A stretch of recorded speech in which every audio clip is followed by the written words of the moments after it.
Hello dear student, welcome to model study point. Model study পয়েন্টে তোমাদের স্বাগত। তো আমরা প্রত্যেক বছরে যেরকম টেস্ট পেপার সলিউশন করি, তো এবছরে তার বিকল্প নয়, এবছরেও আমাদের টেস্ট পেপার চলে এসেছে। তো চলো আজ থেকে আমরা শুরু করব।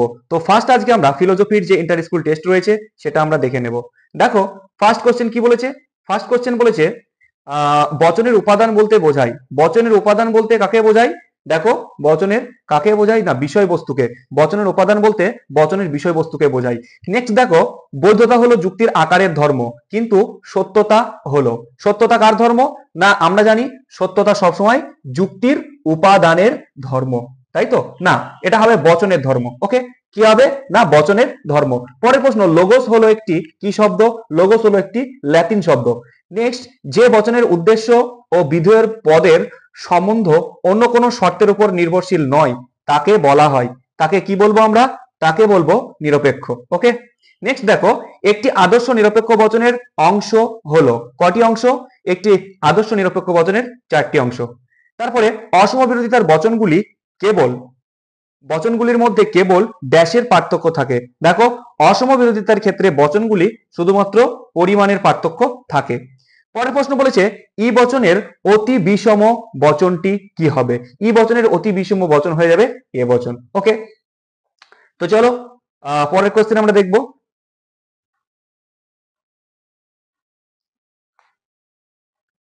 পরের কোশ্চেন দেখো, পরের কোশ্চেন বলেছে ন্যায়ের যে সংস্থান, ন্যায়ের যে সংস্থান হেতুপদটি প্রধান হেতুবাক্যের উদ্দেশ্য ও অপ্রধান হেতুবাক্যের বিধেয় স্থানে থাকে তাকে কি বলবো? তাকে আমরা প্রথম সংস্থান বলবো। নেক্সট, সব সংস্থানে যে মূর্তিটি অবৈধ হয় তা হলো, সেটা কি হয়ে যাবে? সেটা সবকটি হবে এখানে। ওকে, নেক্সট দেখো, যৌগিক যুক্তির সিদ্ধান্ত সবসময় কি বচন হয়? যৌগিক যুক্তির সিদ্ধান্ত সবসময় আমরা নিরপেক্ষ বচন হবে। বৈকল্পিক বচনের দুটি বিকল্প একসঙ্গে সত্য হলে বচনটিকে বলা হবে, যদি দুটি বিকল্প একসঙ্গে সত্য হয় তাহলে তাকে কি বলবো? না অবিসংবাদী বৈকল্পিক বচন বলবো। আধুনিক যুক্তিবিজ্ঞানের পদকে কি বলা হয়? আধুনিক যুক্তিবিজ্ঞানের পদকে কি বলা হবে? না শ্রেণী বলা হয়। পরে দেখো, সকল অএস হয় অপি বচনটি সমীকরণ বা অসমীকরণ হলো, এটা কি হয়ে যাবে? এটা অ্যান্সার হয়ে যাবে এস বা S bar P is equal to 0। কেন হবে? তার কারণ এগুলো আমরা করেছি। যদি তোমাদের এটা প্রবলেম হয় তাহলে আমাদের একটা ম্যারাথন সেশন রয়েছে, ওইখানে গিয়ে তোমরা ভিডিওটা দেখবে, অবশ্যই পুরো ক্লিয়ার হয়ে যাবে। দেখো সকল এস মানে এখানে তোমার যেহেতু এ বচন বলেছে, এ বচন হয়ে গেলে এস বচনের ফর্মুলা কি? S P bar, S P bar is equal to 0। এটা আমাদের এ বচনের ফর্মুলা। কিন্তু এখানে বলেছে অ এস অপি, তাহলে এখানে একটা বার হয়ে যাবে, এখানে একটা বার হয়ে যাবে, বারে বারে কেটে গেল, তাহলে S bar P is equal to 0। খুব ভালোভাবে ক্লাস করানো আছে, তোমরা দেখে নেবে, তাহলে পেয়ে যাবে। তো এটা হচ্ছে অ্যান্সার। ওকে, কিভাবে বেরোলো তোমরা আমাদের ওই ম্যারাথন সেশনের যে ভিডিও, সেই ভিডিওটি দেখো। নেক্সট দেখো, যা তার সত্য মূল্য এবং বা মানের জন্য অন্যের উপর নির্ভর করে তাকে কি বলা হয়? তাকে বলা হয় ও অপেক্ষক। ওকে, পি ভেল কাল্পি, পি ভেল কাল্পি এই বচন আকারটি হলো, এটি কি হবে? এটি শতসত্য হবে। এটাও আমাদের কিন্তু করানো রয়েছে, তোমরা গিয়ে ভিডিওটা দেখতে পারো। দ্বিপ্রাকল্পিক বচন কখন সত্য হয়? দেখো দ্বিপ্রাকল্পিক বচন কখন সত্য হবে? যখন উভয় অংশই যখন সত্য অথবা মিথ্যা হবে। পরের প্রশ্ন দেখো, আরোহ অনুমানের আশ্রয় বাক্য ও সিদ্ধান্তের মধ্যে কোন সম্বন্ধ? কোনো সম্বন্ধ থাকে না, কি হবে? এটা প্রসূক্তির সম্পর্ক কিন্তু আমাদের থাকে না। ওকে, চলো নেক্সট কোশ্চেন আমরা দেখে নেব।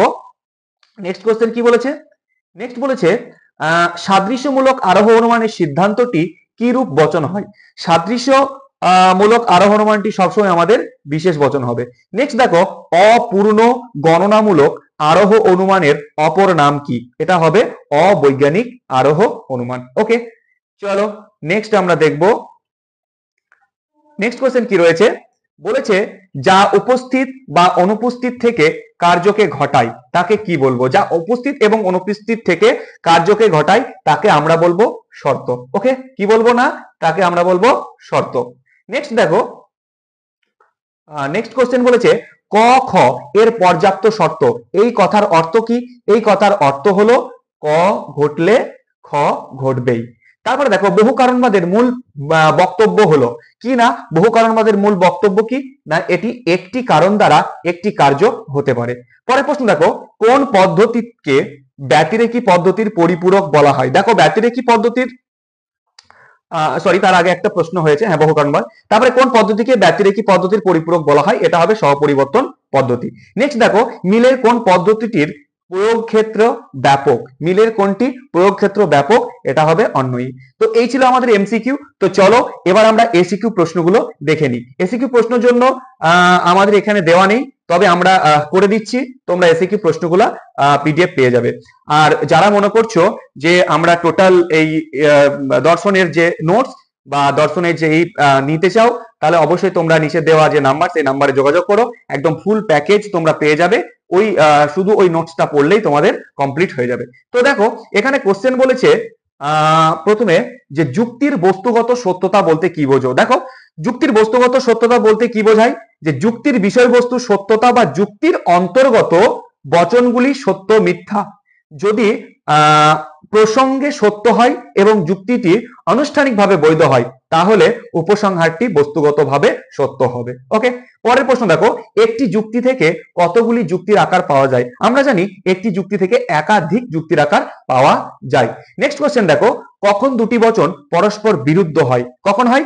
যেমন একই উদ্দেশ্য এবং একই বিধিও একটি সামান্য এবং একটি বিশেষ বচনের মধ্যে যখন গুণ এবং পরিমাণ উভয়ের মধ্যে পার্থক্য থাকবে, তখন তাদের সঙ্গে কি হবে না পরস্পর বিরুদ্ধ হবে। পরে দেখো অসম বিরোধিতার ক্ষেত্রে একটি ক্ষেত্রে বিশেষ বচনটি মিথ্যা হলে অনুরূপ সামান্য বচনটি কি হবে? দেখো যদি বিশেষ বচন মিথ্যা হয় তাহলে সামান্য বচনও মিথ্যা হয়ে যাবে। কিভাবে হচ্ছে দেখার জন্য আমাদের ম্যারাথন ভিডিওটি তোমরা দেখে নিও। পরে দেখো একটি সীমিত আবর্তনের দৃষ্টান্ত দাও। একটি সীমিত আবর্তনের দৃষ্টান্ত কি হবে বলো? সীমিত আবর্তন মানে নরমালি একটা আবর্তন করবে, আবর্তনীয় এবং আবর্তিত, এরকম দিয়ে দিলে সীমিত আবর্তন হয়ে যাবে। তারপরে বিবর্তনের গুণ সংক্রান্ত নিয়মটি লেখো। বিবর্তনের গুণ সংক্রান্ত নিয়মটি কি? দেখো বলছে বিপরীত বিরোধিতার নিয়ম হলো যে যদি বিরোধী বচনগুলি একের সঙ্গে সত্য হতে পারে আবার মিথ্যাও হতে পারে, আর দুটি বচন যদি ব্যক্তি বিষয় হয় তাহলে বিরোধিতা নিয়ম ঘটে না। ঠিক আছে, এটা বিপরীত বিরোধিতার নিয়ম, বিপরীত বিরোধী অনুমানের নিয়ম। ঠিক আছে, এই যে বিপরীত বিরোধী অনুমানের নিয়ম কি? বিপরীত বিরোধী অনুমানের নিয়ম হচ্ছে যে বিরোধী বচনদ্বয় একই সঙ্গে সত্য হতে পারে না, আবার তারা একই সঙ্গে মিথ্যাও হতে পারে না। তবে দুটি বচন যদি ব্যক্তি বিষয়ক হয় তাহলে বিপরীত বিরোধীর নিয়ম সেখানে ঘটবে না। ওকে, তারপরে আছে সীমিত আবর্তন। সীমিত আবর্তনের উদাহরণ কি লিখবে? সকল মানুষ হয় মরণশীল জীব, এটা আবর্তনীয়, এবং কোন কোন মানুষ হয় মরণশীল জীব, এটা হচ্ছে আবর্তিত। এটাই হচ্ছে তোমার কি না সীমিত আবর্তনের উদাহরণ। ওকে, নেক্সট প্রশ্ন দেখো, বিবর্তনের গুণ সংক্রান্ত নিয়মটি কি? দেখো বিবর্তনের গুণ সংক্রান্ত নিয়মটি কি ছিল?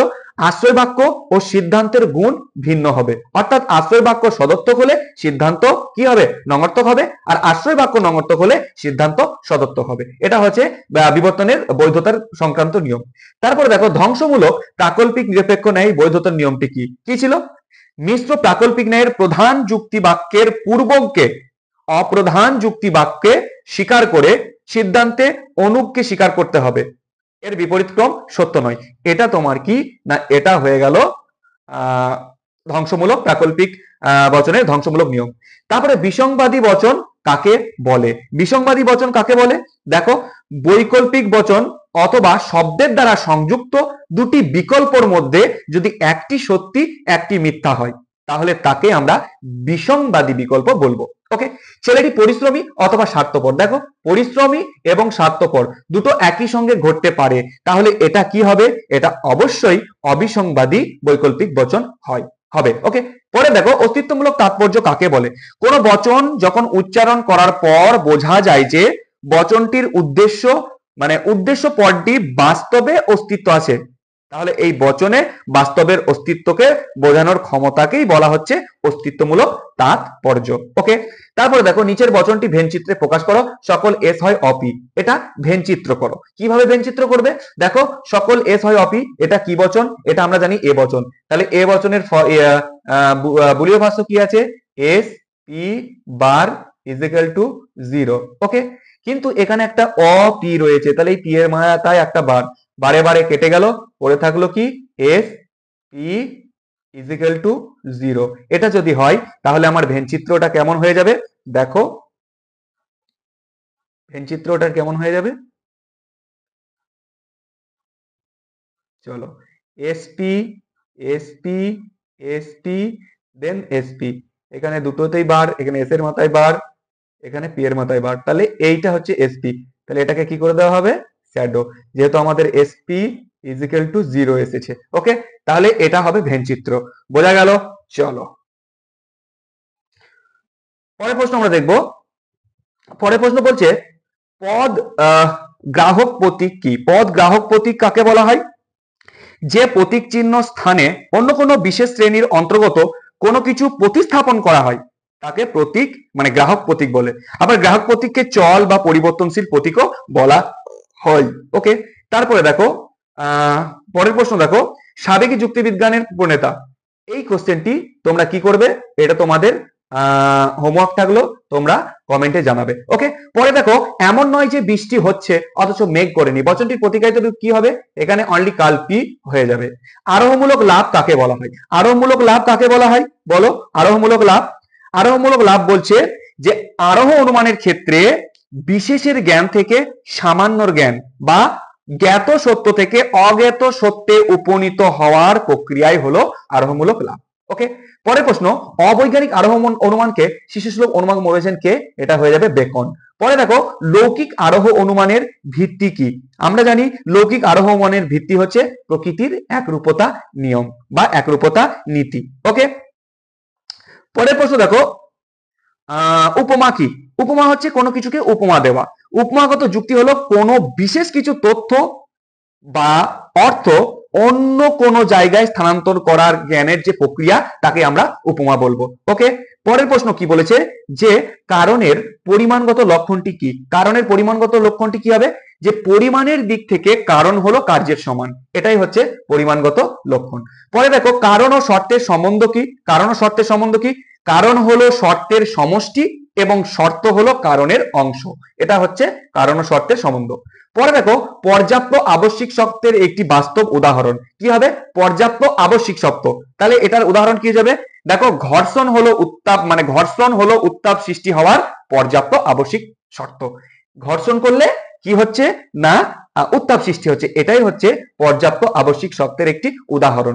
পরের প্রশ্ন দেখো বহু কারণবাদীরা কারণকে কোন কোন শর্ত অর্থে গ্রহণ করেছেন?